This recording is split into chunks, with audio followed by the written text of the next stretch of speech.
1500 ساڵە تەحەدای بەشەریەتەکە کەس نەیتوانیوە جوابی باتەوە.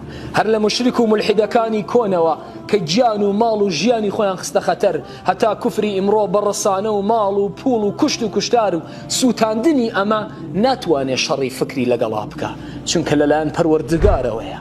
هەر کتێبێ بازەکەی لە ئەوڵواڵێ ئەگەر عیبێ هەیە ئیرادێکی لە چاپەکانی کە پێمان بڵێن، بەس قورئان کە بازت کرە فەرمێ ئەلیف لام میم ذالک الکتاب لا ڕیب فیه. ئەمە کتێبێکە هیچ شک و گومانێکی تیا نییە. یەک سەفحە لا ئەی ئەفەرمێ وئین کنتم فی ڕیب مما نزلنا على عبدنا فأتوا بسورة من مثله. ئەگەر ئەڵێن لەلایەن غەیری خواوە هاتووە، دەیوەرن سوورەتی وەکو قورئان بێنن. ولو كان من عند غير الله لوجدوا فيه اختلافا كثيرا. ئەگەر لەلایەن غەیری خوا بووە، ئەبوایە کێشە و گرفتاری و اختلافی زۆری تیا بووە.